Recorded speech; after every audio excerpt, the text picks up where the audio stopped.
Melbourne is sophisticated, stylish and cosmopolitan. The city really is the cultural pace-setter of Australia. This video will help you get under the skin of Melbourne and its lifestyle, food and drink, arts, history and heritage, and also its love of sport. For many Melburnians, the epitome of art and entertainment is seeing top athletes create sporting drama at the MCG.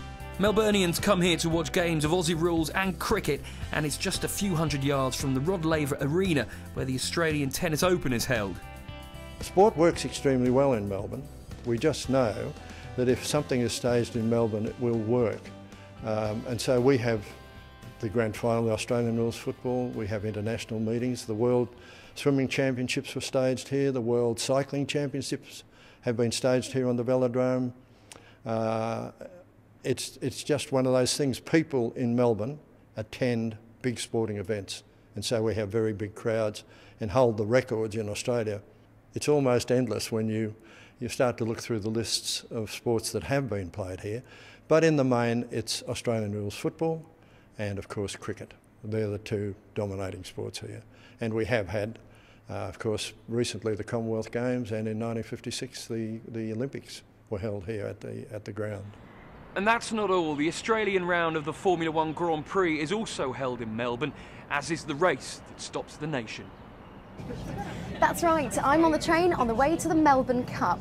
It's a massive sporting event, but for many, it's all about the fashions.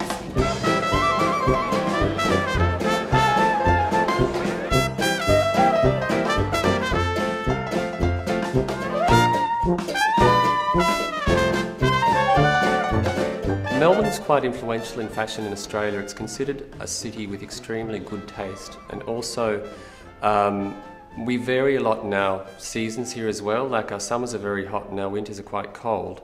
So you get to wear a lot of different styles in Melbourne. Normally I have inspiration for an outfit a couple of months in advance, maybe 6 months in advance before a various event.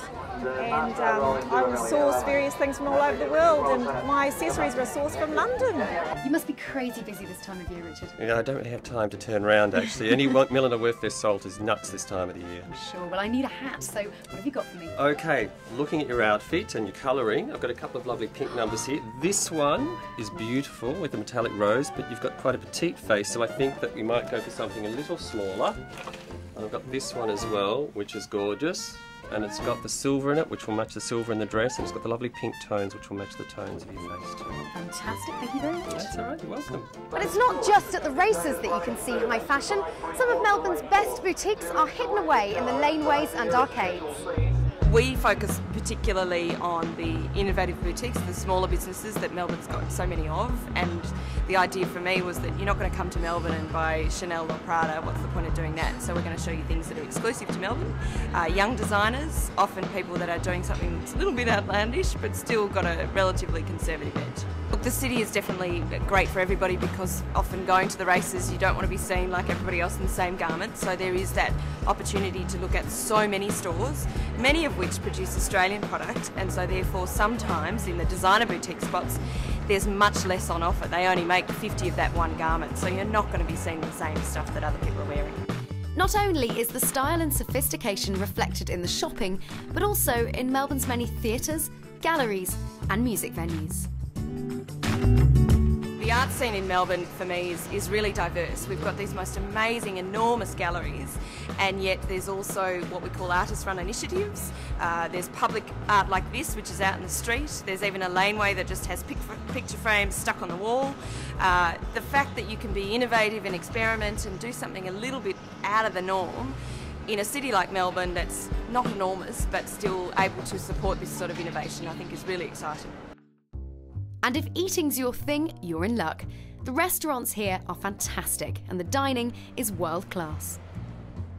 Oh, the quality of the Melbourne dining scene is very, very exceptional. I mean, for a town of this size, and really it is a town compared to some of the larger cities that Melbourne dining is compared to, we are a small place. And it's a very eclectic mix of cultures and therefore a very eclectic mix of restaurants and foods.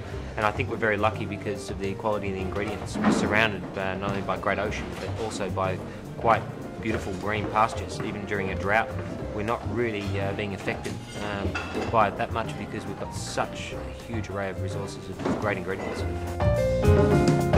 Melbourne is also full of wonderful atmospheric bars, some of which are hidden away. But don't panic, that's where Michelle Matthews from Bar Secrets comes in. We've got lots of outdoor areas now that smoking's banned in Melbourne. We've got rooftop bars, bars with terraces, it's incredible. So that's definite. I'd also recommend the Melbourne Supper Club, which is a bit of an institution. I think English people think it might sound like it's a bit snooty or upmarket, but it's actually incredibly relaxed. You can take an 18-year-old there or an 80-year-old. Great service, great wines. There's another great place called Riverland, down by the water. They've designed the perfect beer garden. Great views, mobile bars when it's busy. The Melbourne bar scene seems to be on fire. There's probably twice as many bars at the moment as there was 2 years ago. 2 years from now, there'll be twice as many again. They all seem to survive. They all seem to be quite different, interesting, individual. It's a great place to go out. One of the stops on the tour is Madame Brussels. Not only is there a fancy terrace, but if the weather gets a bit chilly, there's also an indoor garden complete with lawn. It's part Wisteria Lane, part Mad Hatter's Tea Party, and it's absolutely fabulous. Now everyone was looking rather swish there, but there's one place where clothing isn't particularly important. This is the armour worn by Australia's most famous outlaw, Ned Kelly, who went on the run after killing 3 policemen.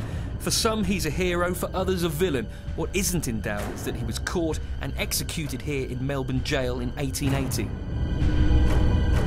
At the jail, you get a real feel for what life was actually like for the prisoners, and it's one of the many things in Melbourne that gives you an insight into the city's history and heritage. However you envisage your perfect trip to be, Melbourne's unique culture will give you a celebration of food, fashion, sport, entertainment, shopping, history and heritage. It's no wonder that the people are so friendly and that their lifestyle is envied by so many.